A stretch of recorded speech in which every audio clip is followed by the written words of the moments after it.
Thank you so much for joining in. I'm Oscar Blue, reporting from Tijuana, Mexico. Today, it is May 20th. The time it is 6:23 West Coast time. It is a pleasure to be with you guys tonight, broadcasting you all the way from Tijuana, Mexico, giving you guys the reality and the truth of the news like no other network. It's God blessings to every single one of you. What we are about to report is what we did this past week. A filmmaker, journalist, documenter came down here with me. I rarely open the doors to a lot of the journalists coming into, our country of Mexico due to the security issues. And ultimately, at the end of the day, it is dangerous work. Mr. Ryan Mata from Detroit, Michigan, came down here. He has done multiple, documentaries and exposing the reality of what is happening with the enormous child trafficking and so on. Great individual, great human being, enormous human being. And we had a chance to get to know each other. And more than that, I discovered, these young guys that they're coming to report on what we have been doing for years.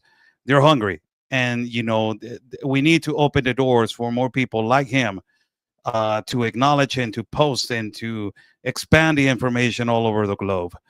What we documented this week was completely concerning. And it is concerning because, something is wrong with it says something is wrong with no, it's live on X. Somebody saying that it's not live on X. We're live on X. We're mostly live on X. Let me just check right here. Yes, we are. Let me just see the boys. So the boys came over here. Let me see what's going on X. Yes, we're live. We're live on X. Share the live if you are on X. Please help me out. Share the live on X. Share the live. Share the live, everybody. Share the live. God bless you all. So this is the actual situation where we started reporting. I told young Ryan, you know what? We are going to go to the mass graves. These mass graves, what is the mass graves talking about? This is the organized crime and the cartel. Basically, they're horrible and atrocious murders, hiding everything on a particular, piece of land or out in the rural areas or out in the mountains. And, to get more into what we saw back in the day in 2006, 2007, 2008, there was an atrocious war between two cartels, the Sinaloa Cartel and the Cartel Arellano Felix in Tijuana. When one of the leaders from the Cartel Arellano Felix got captured, that it was El Tigrillo, there was a guy by the name of El Teo. This guy thought that he was going to be the leader. And the Cartel Arellano Felix decided that he was not going to be the leader, that somebody else was going to be the leader. He, developed an anger and he betrayed them and he went with the Sinaloa Cartel. After that, it was a bloodiest war.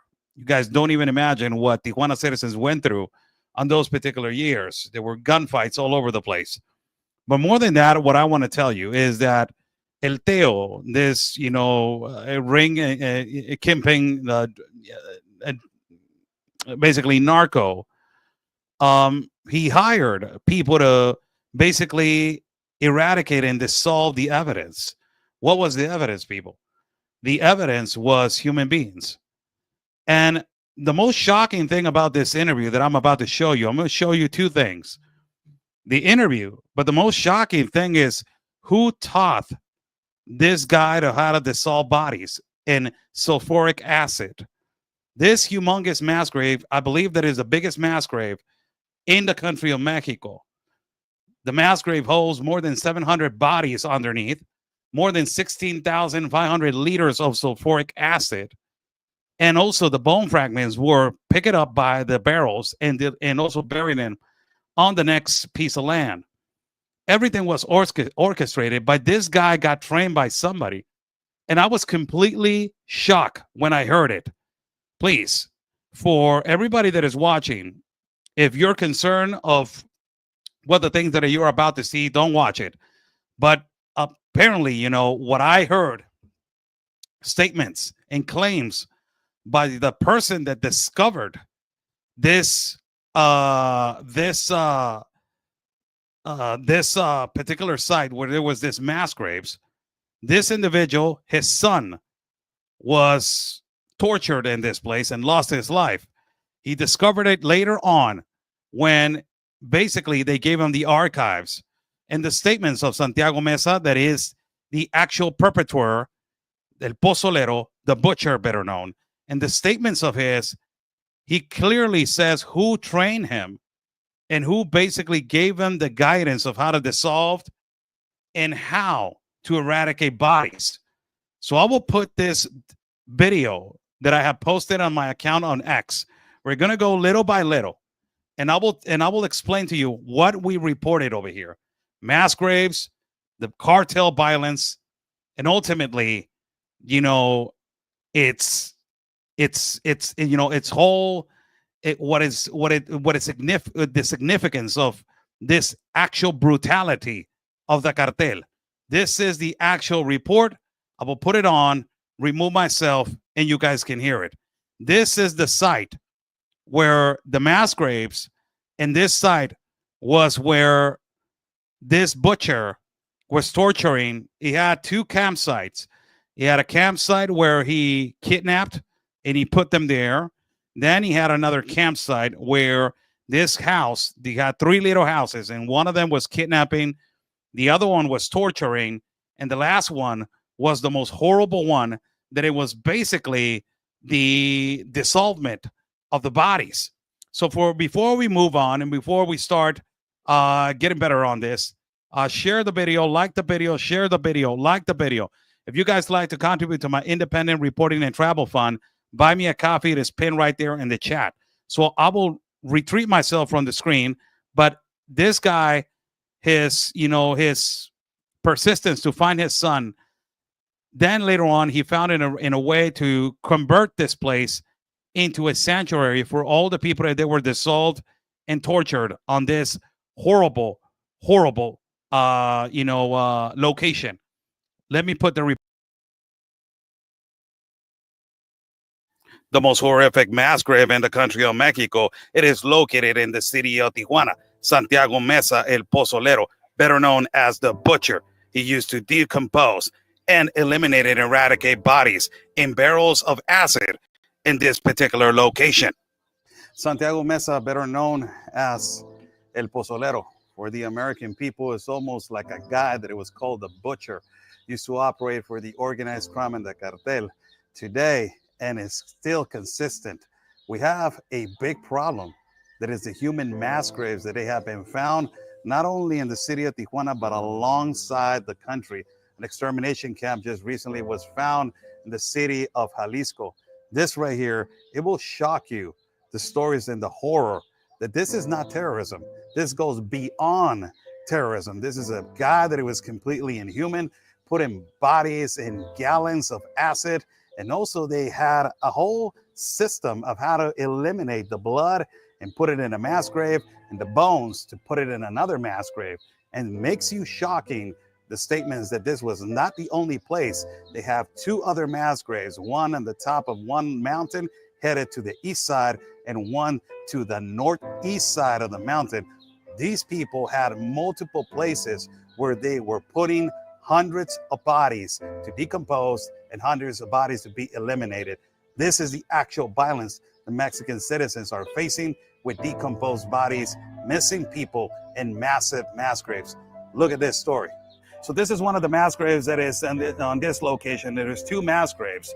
So right here, it holds underneath this, there's 16,500 liters of acid that the fiscal general of the republic converted to 720 bodies. Right here, there actually is underneath here, actually 720 bodies that right now you can see it is sinking in because the blood has converted into glue. So it is sucking in the land. It's sucking in the part of the top part of the land.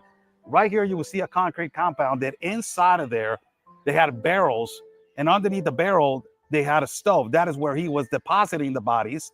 with acid, and it created a drainage system that all the blood came down here. Now the remains inside of these barrels were practically bone fragments. Those bone fragments, he picked it up and took it to the other side of the concrete compound and buried them on that side. So this is the butcher's compound right here behind us, but they had a whole process. They had a house behind this compound where they kidnapped them and they put them in waiting. They had another house where they torture them. And from there, they had a door right here behind where they process the bodies and carry them over here inside of this compound right here, this concrete compound. So he had right here on this side propane tank that it came all the way right here to these barrels of sulfuric acid. From here, he boiled the bodies. He took away the clothing and he boiled the bodies. From here, it had another drainage sewage processing that went all the way to the mass grave, where they, as I explained to you, more than 16,500 liters of sulfuric acid was deposited right there, that it takes around what they have told us in the carpet of investigations or the archives, more than 720 bodies are still down there on that mass grave. So all of this right here, all of this, they brought a bulldozer, they started digging. And when they started digging, they found the bone fragments and the human remains that would not purify or they would not be destroyed by acid inside that concrete compound that I just showed you. So it tells you how this operation was led by this inhuman, devil and satanic man that used to destroy the bone fragments and used to destroy the bodies. But the bone fragments that could not be destroyed by acid, he will deposit on all of this. So when the government came in and dug all this piece of land right here, they started finding hundreds and hundreds of bone fragments buried right here on this part. Fernando Osegueda, it is a father that lost his son as he was kidnapped by the cartel, and his body was sadly decomposed, apparently in this mass grave. In relation that the government was not helping him, through years of looking for his child, he decided to study law as he became a lawyer to defend himself against the corrupt government that they have numerous times tried to stop him. And also, they tried to stop his organization of missing people to look into and to expose the reality of this location. We are with Mr. Osegueda.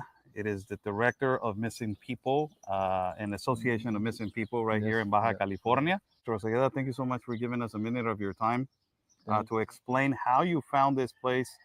And the description is just completely horrible. What these people were doing on this massive mass grave that it was from El Pozolero, Santiago Mesa. Can you explain us a little bit how you found it and all the description of all this territory? When I have a little story about my son. My son kidnapper in 2007, and then I was tried to find for 3 or 4 years, and then I received the papers, the investigation to Santiago Mesa, and then when I read the investigation, the investigation said the places where this guy working is working, and then torture to the people and killer, and then come to here because in this place was a little door, the metal door, and open the middle door, and then come to this place, and then put in the drums, put inside, and then put sosa caustica, and then burning, and then burning for 24 hours, and then his guy put inside to onions and garlic because the smell. The smell smell like to typical Mexican food, the pozole. And then when this guy finished to the 24 hours burning the bodies, he have two places, and then for gravity to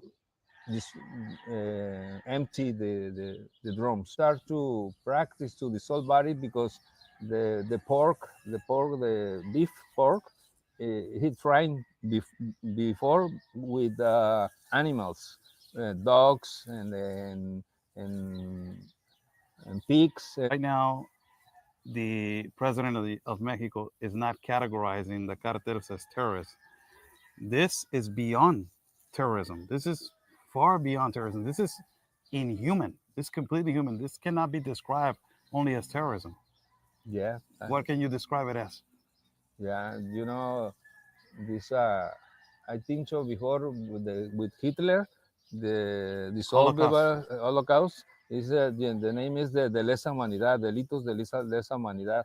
Do you fear for your life still? Because you have been threatened many times. Do you fear for your life still? Yeah, this government he don't want to touch talking about this situation. No, Do you sleep at night thinking of your son? Do you see? Oh, it has completely changed your life. this is the process. The 1, 2, 3 years. This is desperate. I can sleep. I took the medicine to sleep, and then after 5 years, try to accept no Wow. more no more no more. Your son's not here. The point is psychological. They said 5 years. Oh, maybe maybe I can find it. 7 years, the hope is missing, and then 15 years is oh, okay. I try to learn to live with these situations. For the American audience who is watching, this is a really a place that it was done crimes against humanity, basically, and this is beyond terrorism. This is not even described as terrorism. This is crimes, inhuman crimes against people. The procedure to eliminate and eradicate a body was just so completely inhuman. Mhm. These people need to be treated as what they are. They need to be punished, and these crimes against humanity need to be labeled more than terrorism. There needs to be a crime to be labeled as this. I want to thank you, Mr. Osegueda, for letting us into this sacred and sanctuary place where people are, resting, and that you can actually feel an energy now, of sadness, but also at people at peace, because you created this. You created Mhm. a sanctuary for people to rest in peace, Mhm. where more than 700 bodies they are there, and you created this. So I want to thank you for that. Thank you so much. Thank to you. I'm sorry for my English. Before I speak a little.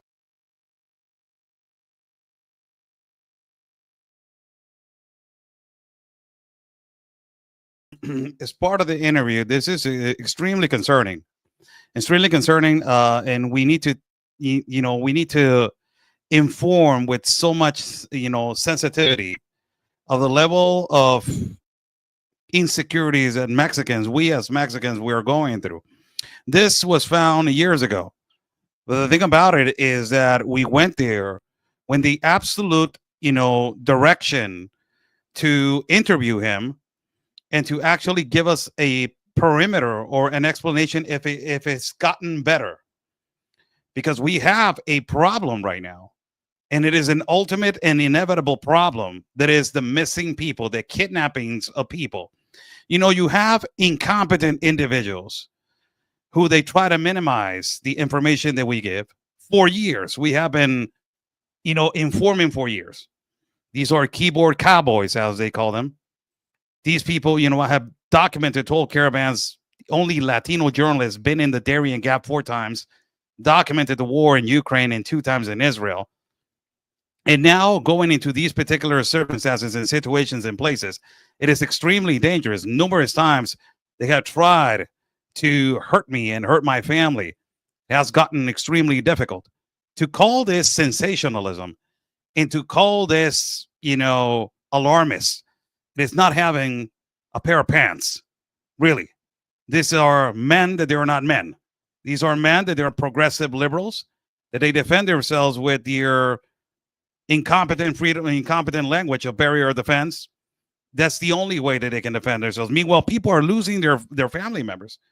People are actually suffering the consequences of what we are actually suffering over here. And there are barely little people that we can go to the place and inform the reality. That's not the concern part about this. I want you to listen to who he said that they were the ones that they were training this guy, the butcher. It is unbelievable when he says who was training them or who was training him. For me, it was incredibly shocking when he said it. I will put this clip. For me, it was incredibly shocking. I returned back again and I analyzed when I was asking him. And when we finished the interview, I went again to him and I said, "Sir, are you actually sure of these statements? Because I'm going to publish them." And he said, "Go ahead. It is a nerving story, but it was a reality. The majority of the witnesses got the same response of who was training this demonic and this demon, that it was basically getting the liberty to dissolve body after body after body and to decompose them and put them on barrels of acid." It's incredible.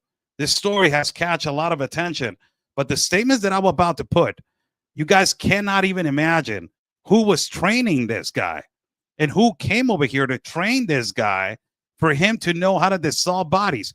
We heard back in the day that terrorists from Afghanistan, or different parts of the Middle East, they were here to teach how to make tunnels to different sections of different cartels.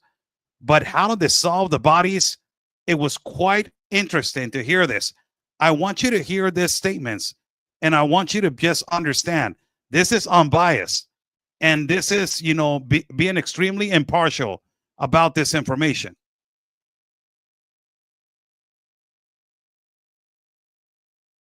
Empezó con, creo que vino una persona de Israel a entrenar a esta Espérame persona. tantito, déjame agarrarlo ahí. You want to get this in English. ¿Me lo puedes decir eso en inglés, por favor? So you're telling me that a person from Israel Sí, came to train the butcher Santiago Mesa. Sí, exactamente. Pero me lo dice en inglés, por favor. O sea, when Santiago Mesa started to work and dissolve the bodies, the training was people to come to people to Mexico, the Israel, and training to Santiago Mesa. Were these people from the military or? I don't know, but this is a story this is urban story.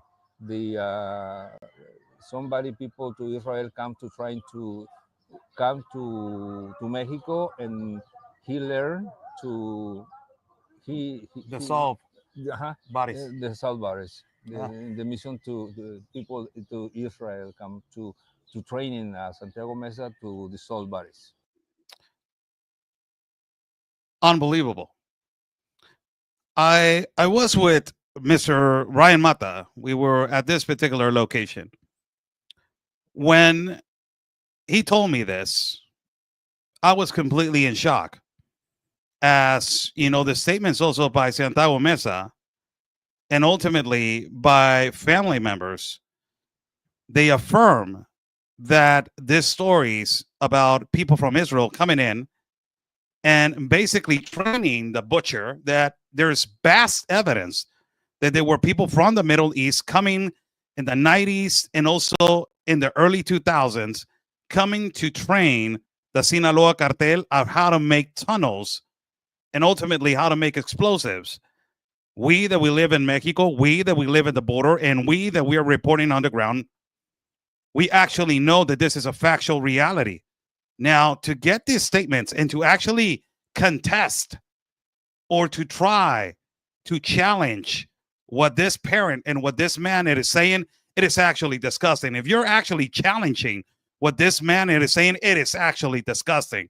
This man has lost his son being dissolved on this mass grave and telling us this. It was extremely concerning. Now, I want you to understand something else that is also extremely concerning.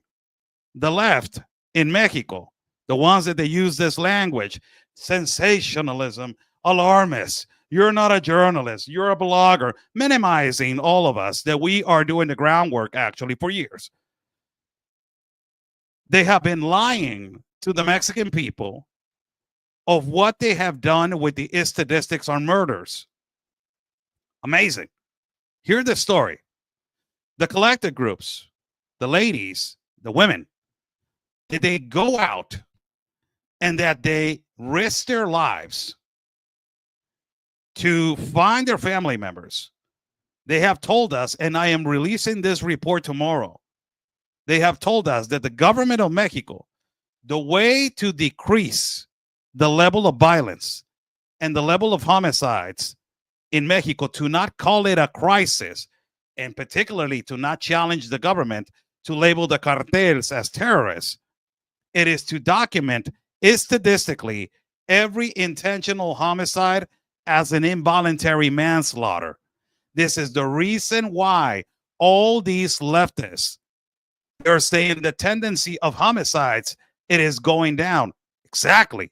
Because you are manipulating the system, and every single case you are documenting the intentional homicide as an involuntary manslaughter. Unbelievable. And guess who's in cahoots with the government doing that? None other than the United Nations themselves. We have two collective groups that they have given us statements of hundreds of cases that they are being documented as an involuntary manslaughter instead of documented an intentional homicide, which tells you inevitably that this is a strategy to keep the homicide level and the violence under the eyes to the United States government, that we have everything under control. Don't worry about it.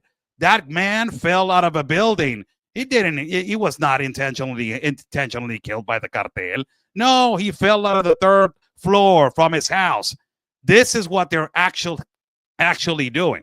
Now, we went to specifically to do a report on the mass graves like nobody else. A lot of the journalists over here, we have dared to do this, but few of us, we have gone into collective groups and showed this, and basically showed to the public and show to the people what is actually happening with these collective groups and these mass graves, and what is actually happening in this place. Now, I want to explain something before I put this video and before I put this particular report that we did. Now, this is a really stupid comment. Somebody saying right here, let the public prosecutors do their jobs. Yeah, you manipulated that. Stupid dumbass. You manipulated that. That is the reason why. That is particularly the reason why, how you're manipulating the system to categorizing as involuntary manslaughter, and you're not categorizing as intentional homicides. It is the reason why the tendency of murders is going down. Of course, we're talking to a leftist. But let me just put this report for everybody that is right here and it is watching. The organized crime in the cartel, as you recently saw, there was a blogger assassinated on a live feed, a TikToker, horrible homicide. And a lot of the people have asked, Oscar, why do you say the cartel has grown 2 times bigger in technology? And when I say that, it's because they use social media influencers and they use social media bloggers. That is a reality. It is not creating hysteria. It is not fear mongering. It is not an alarmist. It is not sensationalism. No. It is a reality. And in Culiacán, Sinaloa, they have assassinated 7 bloggers and influencers. Why? The reason why is, number one, the government has been completely incompetent to stop that war for 8 months. Number 2, and just recently today, 2 people were assassinated by the governor's cabinet, and they informed that in the middle of the president's conference. You should have seen her face. Like, she cannot believe that the country is getting out of her hands. But second of all, I want you to understand how they're using social media. There's these young influencers that they are pulling in these young kids, and making them believe that they're going to get paid exacerbated quantities amount of money. When they get pulled in, they use them as bait to commit homicides, kidnappings, and extortion. And then when they do the job, they actually dispose them and bury them and eliminate them. This is our report from Tijuana of the mass graves. Watch this report as you're going to be in shock what every day for these collective groups, what they're going through. And if nobody, really, nobody believes this, it is just unbelievable. And if you try to justify it by some narrative, it's just, I don't understand the people that are trying to justify this. We cannot. The whole Mexican people are waking up to this government that is basically oppressing the people by the narco government. Listen to this report. Ponla en la cámara, ponla en la cámara. Para estos dos menores. That's right now the searches for these two minors, as we are going to search for these two minors right now. You need authority from the military to go and search for your family members. Oscar Bill live from one of the roughest, toughest neighborhoods in Tijuana, La Sanchez Tahuada. Just recently, there has been a recruiting of children through join the cartel through a social media minor influencer, a woman, a young girl. And the thing that I want to say to the American audience, these are all women with a shovel, brave enough with no fear to dig for a body of their family members. Okay, there is it's really extremely serious case. Apparently there's this young girl that works for the cartel, and she invites the young kids to actually incentivize them to sell drugs. And then later on, they present the real cartel leader, and then they get abducted and kidnapped. And just recently, two bodies in the neighborhood, one of the roughest neighborhoods that is called Sanchez Tahuada, two bodies were located, one 14-year-old and one 15-year-old. Apparently, they have a link to this particular situation. And we are here with one of the collective groups that's called Armadillos. ¿Cuál es su nombre? Valeria Jordan. Valeria, ¿cuál es la situación acerca de este caso?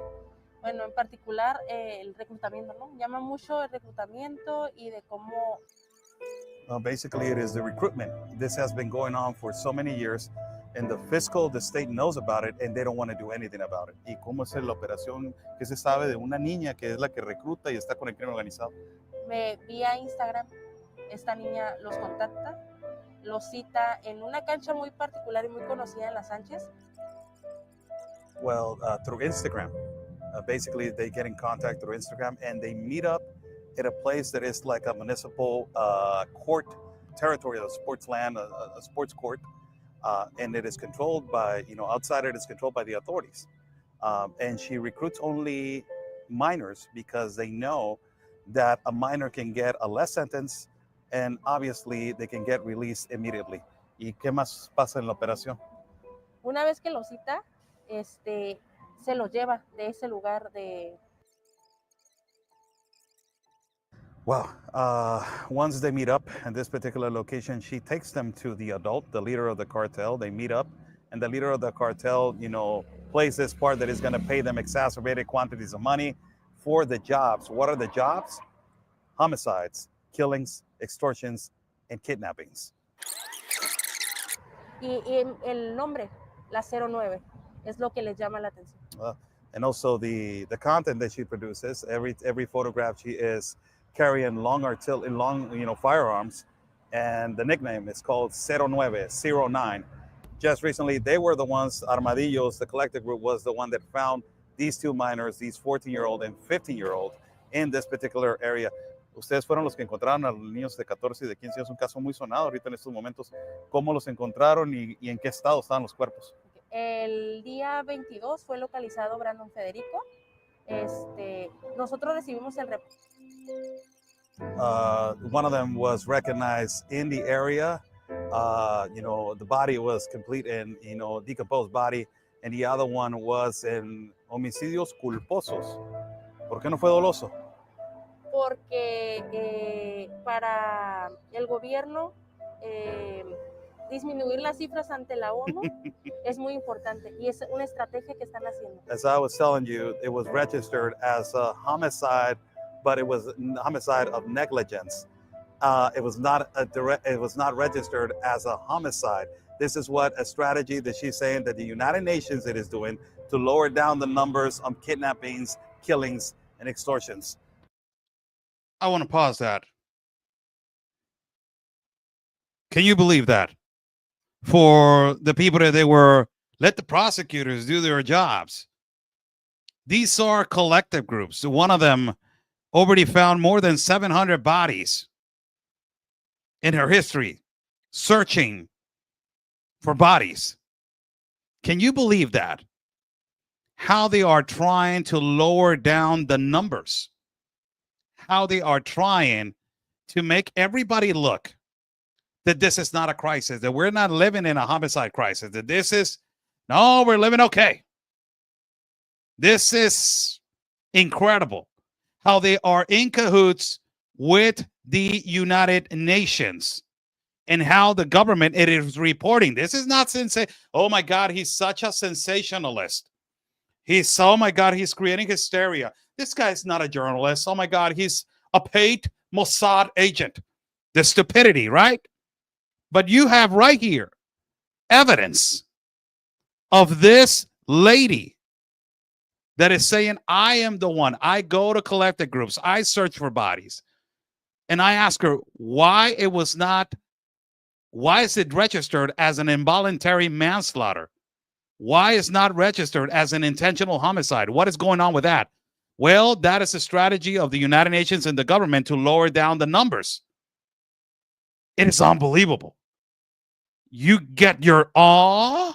What the hell is going on? This is why the tendency of homicides of the country is going down. So you found a way to basically block your crisis and block your catastrophe of a government and insecurity to the Mexican citizens. An intentional homicide, you go and register it as I fell and landed on my head and I died.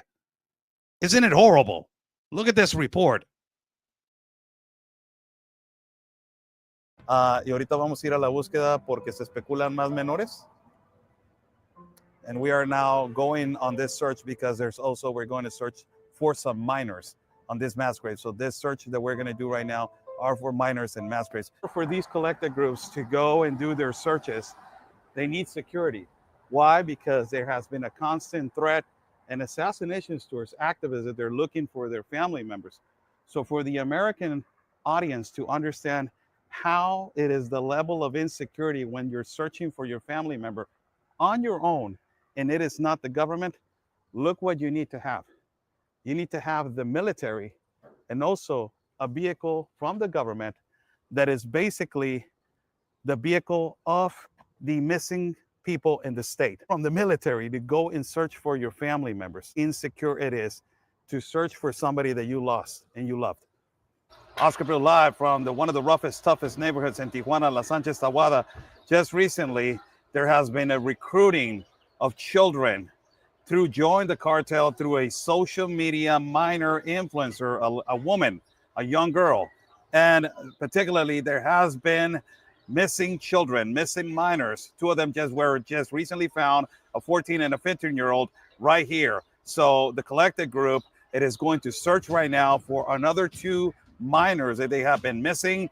And this is the search. We could not allow and we could not go through this if it wasn't for the Mexican army and also for the authorities of Mexico to accompany the family members to dig out with their own hands to search for their own family members and for their own children. Follow us and see this video.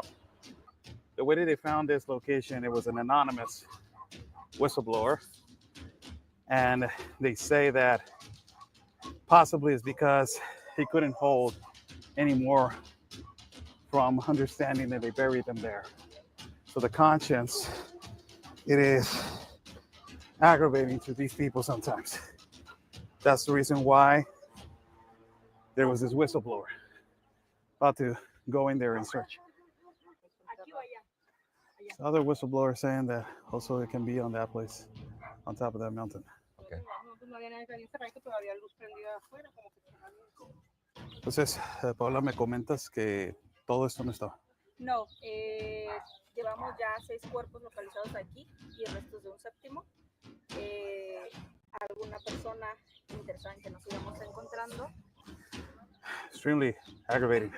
Right here, she has found 7 bodies. We are standing right here at a place that they have found 7 bodies. This right here was not here, these trees.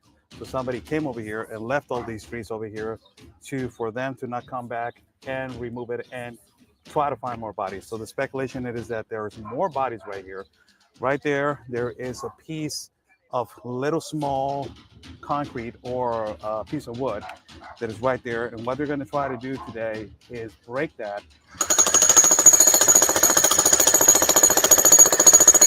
to see that there's more bodies down there. They believe that there's more bodies on this location.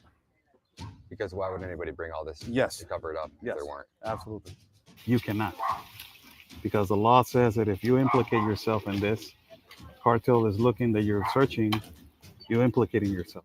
I understand.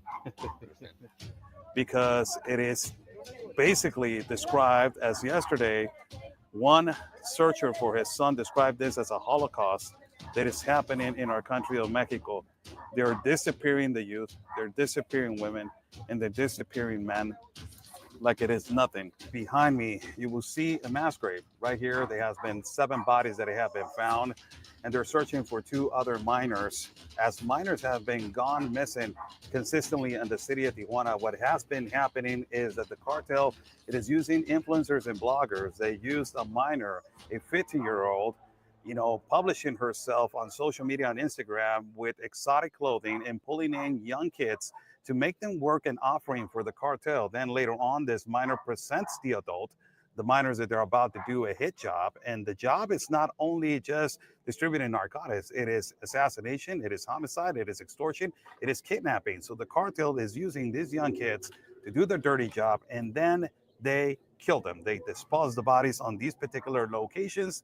This place, it is a mass grave. As this particular location right here, they have said, the leader of this collective group, that there has been more bodies that they have been reported. These leaves or this debris of trees was not here last time that they were here. They discovered 2 bodies. So the cartel practically came over here, try to cover it again for them to not do their search. That means that there's more bodies underneath this particular location or this cement. So they're going to try to break this cement to see if there's more bodies underneath here. It is unbelievable what is happening. The whole country of Mexico is a human mass grave. And the cartel, it is operating deliberately, just relentlessly, and with nobody stopping them. The government knows about this, and they're not stopping the missing people. And they actually know this young girl, who she is. It's aggravating, it is concerning, but it's just the actual situation regarding the mass graves and the missing people. Look what the organized crime is doing to the average typical citizen in Mexico. So this location, for the audience, it is a horrible location. More than 7 bodies they have found. If you look to the left, this hole right here was 1 body that it was found. Then you look more to over there, this is another mass grave that it was found. Right here in this location, they covered it up. Another body was found there. And then another one was found on the other side. On that bucket, on the green bucket, all the way to the further end, another body was found, and also 3 bodies right here in the middle, they were found. So this territory, it is a land for them to dispose and to eliminate the evidence on these bodies, on these mass graves. When we arrived here, there was a bunch of debris of trees and a bunch of trash. It seems like the cartel brought all this trash and brought all this debris to put it on top of that, because they don't want the collective groups and also the authorities to keep searching for more bodies, which a whistleblower just called in and said, there's more bodies. Something is down there and more aggravating. So today, the collective group, they're going to try to break this piece of cement right here to see if there's more bodies right there, or they're going to try to dig on several locations that they didn't dig before to find more bodies of these missing miners. Most incredible thing that we're seeing right here is that they just dug on top of it and you started finding bone fragments. You know, that's the most incredible thing. As you see in her hand, that's bone fragments from a human being that is right here in this mass grave. 7 bodies right here. It's just, and if they keep digging, we're going to start finding, you know, possibly a corpse. Because if it gets you to this point that there are bone fragments, it tells you that the body is in complete decomposed situation. So these ones are hands and feet. This one, she's thinking that possibly is from the shoulder, from her experience finding multiple bodies. En total, ¿cuántos cuerpos has encontrado? Como 700. Just for the audience to understand, Paula has found around 700 bodies. So for her to say these bone fragments are from particular locations of the bodies, because she has the enough vast experience to say that those, you know, particular bone fragments are from feet, and the shoulder, and the hands. Muy bien, gracias. So what Paula is telling us right now, it is that the whistleblower said that the whole corner and the whole sides of the corner next to the wall, it is full with bodies. So they want to first search over there, and then they're going to try to break the cement. That there is a huge possibility that under this cement, there's a huge mass grave of bodies. That the organized crime possibly put this, you know, piece of cement to cover their horrible crimes. And then when they did not have enough space, they started putting it on the side, you know, all the way to the corners. An interesting thing that we just found out, you know, experience from these people that they have dug out so many bodies. She was telling us that from experience, you know, when there's a tree and they bury the body underneath the tree will absorb all the skin and all the body into itself. So sometimes you got to take down the tree, and underneath the tree you will find bone fragments that the tree's absorbing. It's crazy.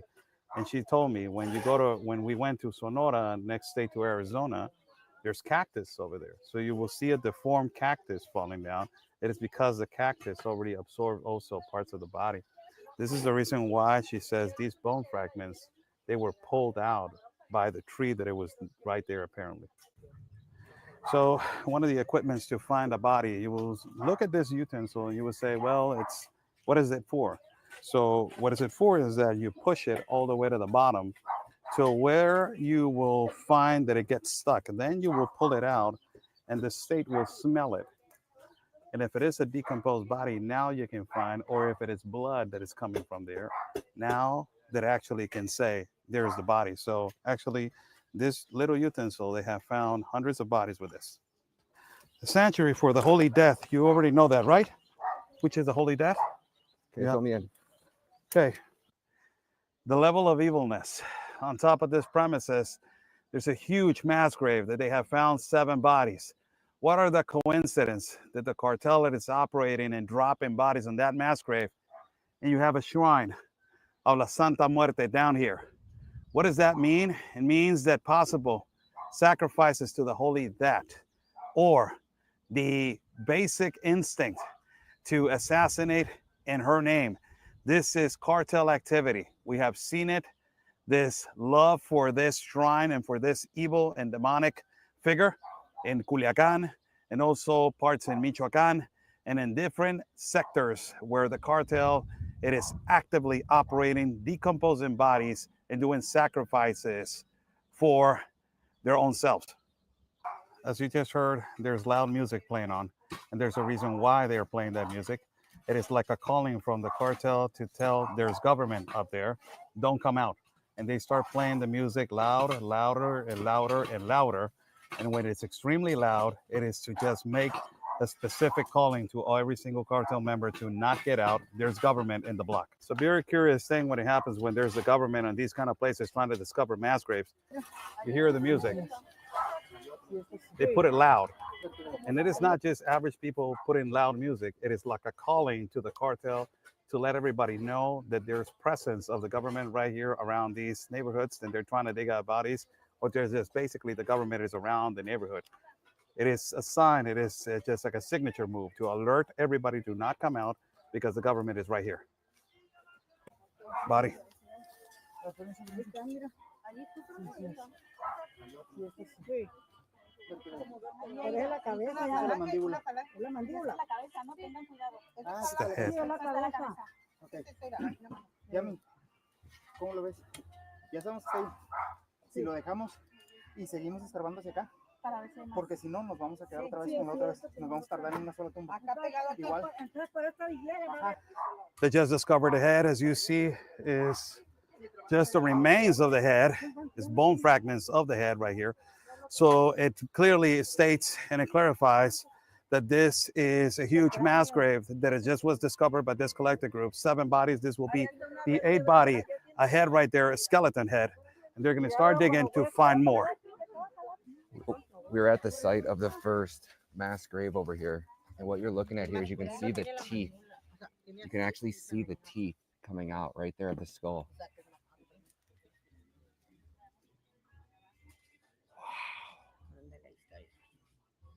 Oh my God. Oh yeah, there's the eyes.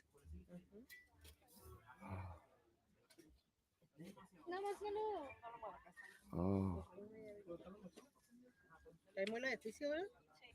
No. Can you ask her why they don't pull it out? Why are they trying to be so gentle It's around a it? huge study that they got to do, because if they pull it out, it can decompose, and it can, we don't know how many years that this has been here.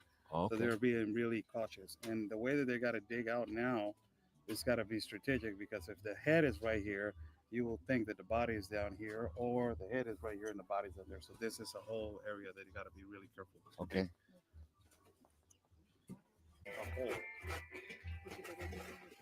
So you can see right there in the top left side of that forehead of the skull, right there, that is a bullet hole. You see the 2 eyeballs, that's the bullet hole. So most likely the cause of death was a gunshot, at least 1 gunshot to the head. And they have to be very careful about how they pull this body out of this grave, because obviously if the head's right there, you'd assume the body's right there, but they're being very cautious and careful about how they pull this skull out of the grave. So apparently, this corpse, or this skeleton in the head, had a big bullet, high caliber bullet. It is the first one that they have found out of the 8 bodies. This is the 8th one they have found with the signs of violence with a high caliber in the top of the head. The other ones, they are explaining to us that they were found with other signs of violence, with ropes untied at their necks, and also with signs of violence tied on their feet. As you hear, the music is much louder and louder and louder. It is a calling for them around the neighborhood, for them to understand that there's government, and they just found something on top of the premises. Down here in an undisclosed location with Oscar Ramirez. And what we're seeing here is we are actually digging up mass graves of cartel victims. This is a mass grave burial site where over 9 bodies. They actually just uncovered the foot of the 9th body. So let me take you over here and give you guys a little bit of a sneak peek on what we're looking at. I'm trying to be respectful and not show anybody's faces because of the level of danger. But what you're looking at there, that's a human skull, folks. And if I come around to this side, you guys will actually be able to see, if I get up close here and show you the actual bullet hole. You can see up in the top of the skull right there on the top left side, that is a bullet hole. You see the 2 eyes, the nose, the teeth, right? This is what everyday life is like over here in Mexico. So I wanted to give you guys a firsthand experience, a firsthand look at what the citizens of Mexico have to deal with every day. Me and Oscar are going to be bringing you a documentary on this entire journey and what life is like in one of the most deadliest countries in the world, which is not Afghanistan, it is not Iraq. It's borderline at par with Gaza, except for the fact that you don't see people dropping bombs on innocent women and children. What you end up seeing is innocent women and children, men, buried in mass graves. This site has 9 already. And the concrete, this concrete slab that we're actually standing on right here, was covered with brush and shrubs. And take a look over there at these mattresses over in the back corner. This mass grave site, they'd already dug up 7 bodies already from this actual piece of property that I'm standing on right now. They believe right here, which is why we have this jackhammer under here, because the gentleman nailed on it with a sledgehammer, and he goes, you can hear the echo. So most likely there's mass graves under here, a bunch of them, where the bodies decompose, the ground sinks in, and then when you tap on it with a hammer, you can hear that echo from under this concrete. So far, we have 9 bodies. and we are going to be looking for what could possibly be dozens, if not hundreds, of bodies. The mass grave we were at last week, where they were yesterday, where they can decomposing bodies in sulfuric acid. There was over 700 bodies in that mass grave. So Lord only knows how many. Again, we've been here for about an hour. They've already found 2 bodies, just to give you guys an idea. So stay tuned for this reporting. Ryan Mata down here with Oscar Ramirez for God and Country. So actually the body was found where the head was found, but as you can see, there's the foot right there, and it's signs of violence. The foot is tied with some rope, and also the hands were actually tied with some particular rope, but there's no head. The head is on the other side. So the speculation can be managed as the man got hit with a high caliber weapon, because there's a big gigantic hole in his forehead, and the head is on one side. So the speculation can be that he was dismembered, he was decapitated. They put the head on one side and the body on the other side. So it looks like, studying by the experience of the collector groups and intelligence, it looks like the cartel and the organized crime, the way that they operate is that they buy a huge premises and they study the land first, and they study where they can bury it and where they can torture and kidnap. So apparently this house right here on the left, it was used for kidnapping and torture. And then after the kidnapping and torture and the death, they will pick up the bodies and they will deposit them right here on this piece of land. Obviously, there's something hiding underneath that concrete that it was put not too long ago right here, because it's all dirt. So if somebody put that concrete right there, it means that this place that we're standing, it is a huge mass grave. If they found only 8 bodies around here, imagine how many are in the center. The level of violence and extortion, kidnapping, and abductions has grown in the country of Mexico, especially in the border towns connected to the United States of America. As collective groups, they are gathering and getting together to search for their family members continuously.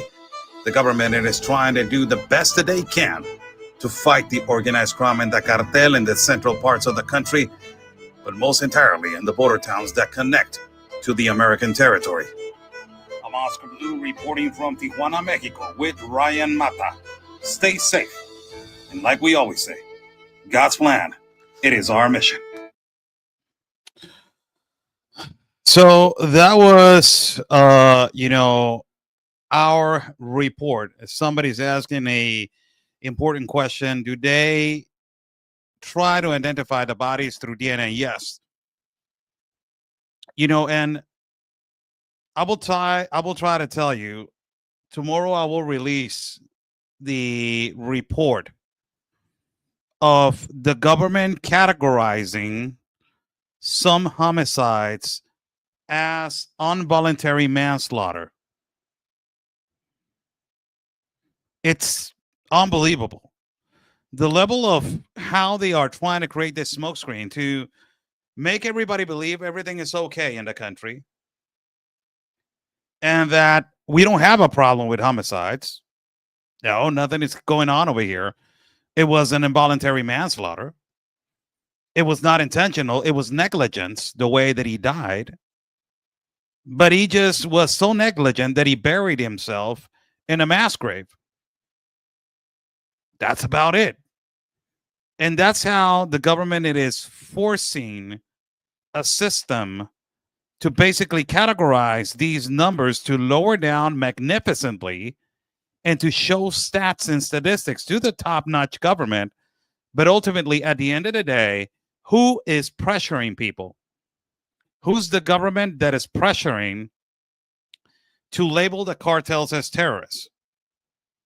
If you get to understand who it is pressuring, that is the government that they have, at the end of the day, checks and balances. They need to give them the accountability number.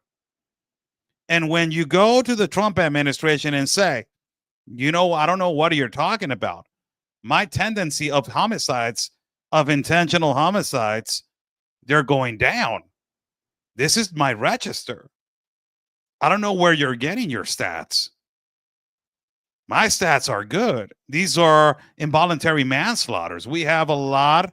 This is why we have arrested 13,000 agitators and aggressors, that is another perfect reason why this has gone down.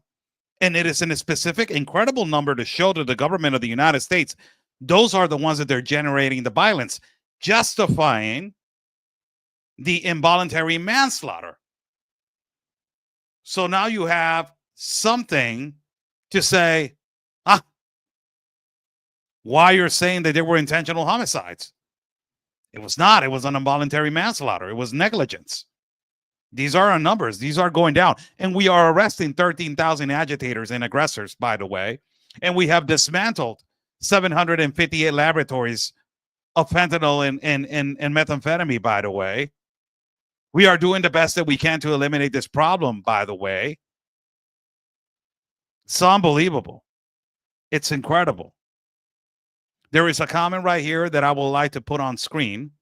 Says people should stop blaming just Mexico. Yes, it is not only the problem of Mexico. This is a bilateral problem. We need to understand that. The cartel violence that is escalating, but of course, what took us there? What took us to this particular place? And what it took us, it is the level of exacerbated amount of the buyer and the demand. Ultimately, the United States has a gigantic problem of distribution of narcotics. We need to understand that there is a buyer and there's a demand. And the currency that the cartels move, it is the dollar. So we need to also understand that. We need to be clear.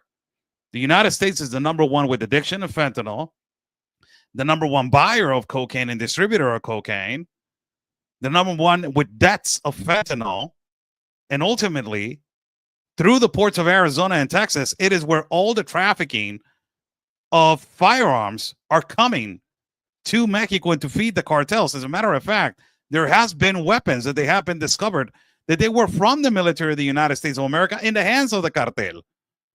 Let me just remind you what happened with Fast and the Furious. It is a reality. Barack Obama fed the organized crime and the cartel hundreds and thousands of weapons, thinking that that strategy of codifying the artillery or codifying the firearms will be great. And it was a failed state under the government of Felipe Calderón. That triggered the cartel to grow 2 times stronger. Los Zetas, el Cartel del Golfo, el Cartel de Sinaloa, and also small cartels that at that particular time that was small. Who we're talking about? La Familia Michoacana, el Cartel Jalisco Nueva Generación. At that particular time, there were small organizations. Now they're gigantic. They have grown so much. This is a bilateral problem. Of course, Mexico has a gigantic problem. We have a gigantic problem, and they need to take care of this problem. There's no need for a infiltration of military for a foreign country. We can take care of our problem, but the United States needs to push Mexico to expose the corruption of governments, to expose the corruption of politicians. These are the real cartel kingpins and leaders, the ones that they hold the spider web, the ones that they have the tie and the suit. Those are the ones that they need to be exposed. They have extradited a lot of kingpins and drug lords, but this is like moving a chess piece. But we are not extraditing the dirty politicians, the ones that they have made this possible, and the ones that they are habilitating for this to continue and continue and continue. This is unbelievable. As we need to be honest with each other, just weeks ago, there were 3 customs from the Customs Border Protection that they were arrested. We need to be real. The Biden administration incentivized the cartel to grow 2 times stronger on artillery, on economy, on technology, on land, but ultimately it incentivized the cartel to grow and to have the audacity to go and talk to the Customs and Border Protection and basically offer them to work for them. 3 Customs and Border Protection officers were arrested not too long ago from letting enter illegal immigrants in through their vehicle ports of entry. Imagine what kind of people were entering the country of the United States if these people were paying more than $20,000 to $25,000 to be smuggled. These individuals were not peaceful. These individuals were not, these individuals were not just crossing unidentified and going to the United States with what basic instinct and with what intention. These individuals were crossing to the United States and being let in by 3 officers of the United States. Another one was busted in the part of Juarez with El Paso. A border patrol was busted in El Paso, Texas, that he was habilitated and opening the door for people to come in and being paid by the cartels. How come Gavin Newsom, don't tell me that he did not know that hundreds of thousands of Chinese migrants, they were coming in by Jacumba, California, paying the cartel exacerbated amounts of money. Don't tell me that the part of Hidalgo and the part of Eagle Pass and the part of Rio Grande River, the politicians on the other side of the road, they did not know. They knew. We're talking about a multi-billion business. This is why the NGOs were making millions of dollars out of this human misery and human suffering. Billions of dollars, and also receiving grants by Chuck Schumer and these politicians from the left and some rhinos by the right. Who was the rhino by the right? Who's the head of the Congress? Mike Johnson. He was the number one that habilitated more federal grants to these NGOs. Why they were giving so much money to these NGOs? Why they were part of this organized, and they were in cahoots with the organized crime. The NGOs knew specifically where the open border gap was at, how to let in illegal immigrants into the country, how to let in migrants with paying the cartel and normalizing this illegal and illicit conduct to continue.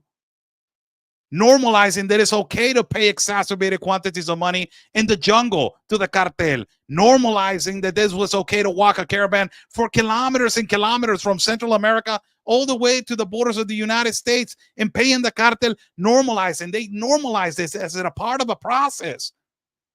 Part of a process of what? Part of a process of saying, you know what? That is what you got to go through to suffer and to cross to the United States for the American dream, quote unquote. And you had to go through that torture. And thousands of people died. Thousands of people died. I walked the Darien Gap 4 times. And tomorrow we're going to release a report. Tomorrow I will go live at exactly the same time at around 4:25 West Coast time in the evening. I will go live.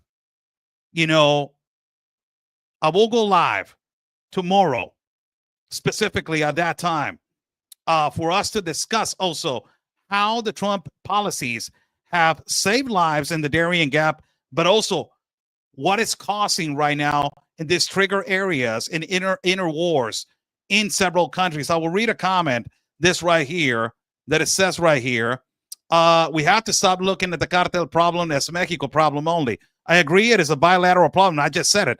The U.S. supplies weapons to the organized crime. I understand. But also we need to understand that the actual reality problem is that we have a cartel and insecurity problem in our country. We cannot be justifying continuously that it's because of the past governments.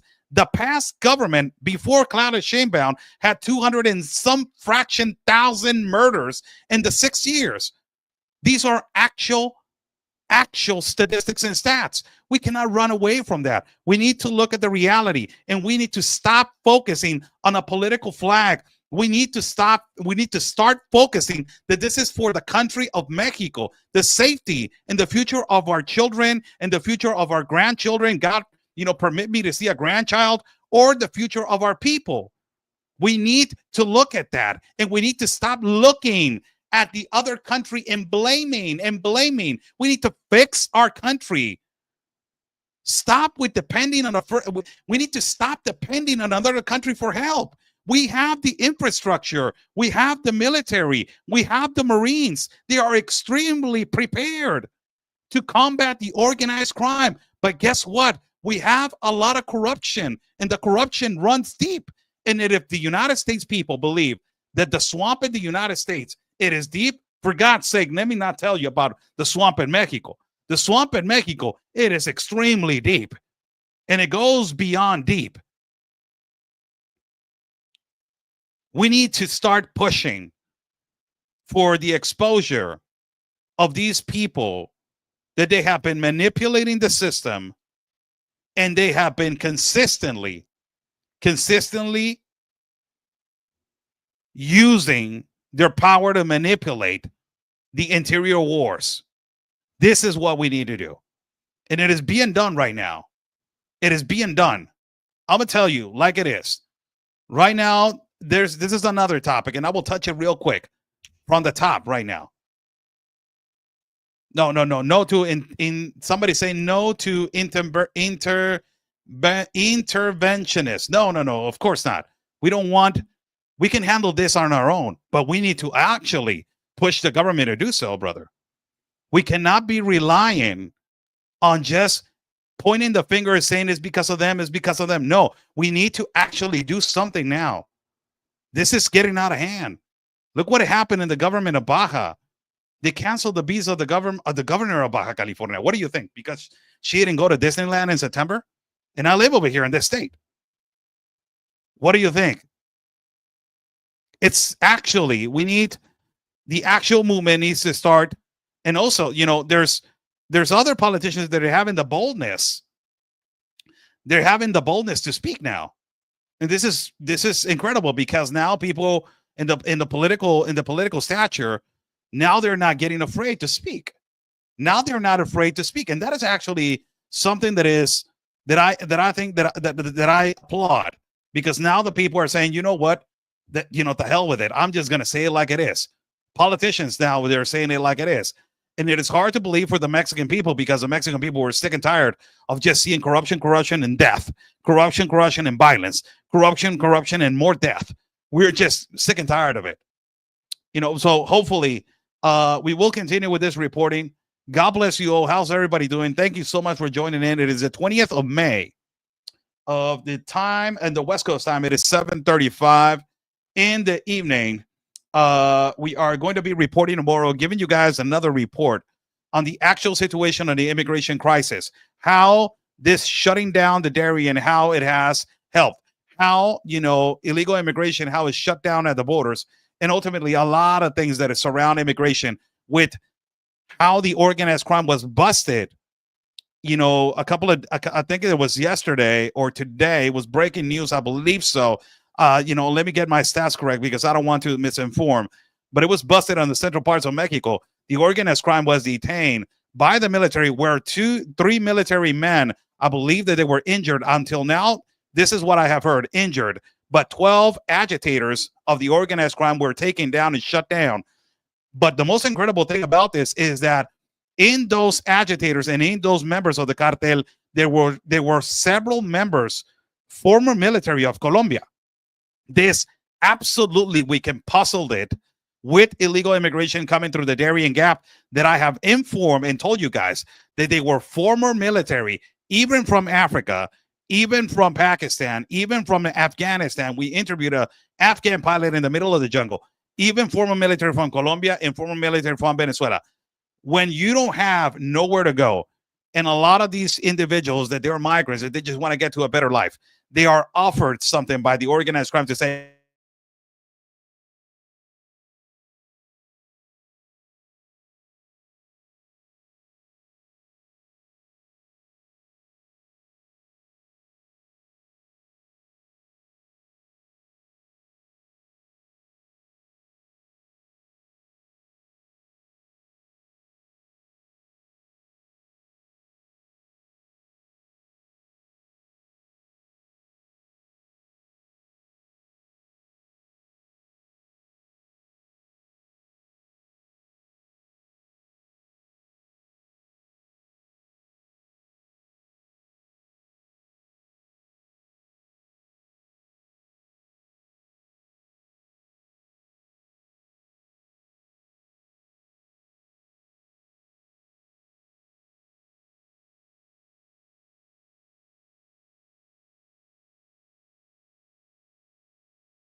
Apologize for that. You right here. Apologize for that. You know, a little signal, little signal problem. But as I was explaining, when you know this live feed tomorrow, we're gonna do it. Tomorrow we're gonna do it. So be sure to be tuning in around 4:25, 4:25 in the evening, 4:25 West Coast time, 4:25 West Coast time, 7:25 East Coast time. That is what we are going to do. Be sure to join in. Thank you for so much for joining in. God bless you all. Give it a like to the video, share the video, like the video, hit that bell button on YouTube, hit that like button on Facebook, and also hit that like button on X. Buy me a coffee. It's pinned right there on the chat. We are going to be traveling soon. So I thank you for all your contributions. It's a lot of help for us to continue to travel and continue to report. Stay safe. And like we always say, God's plan, it is our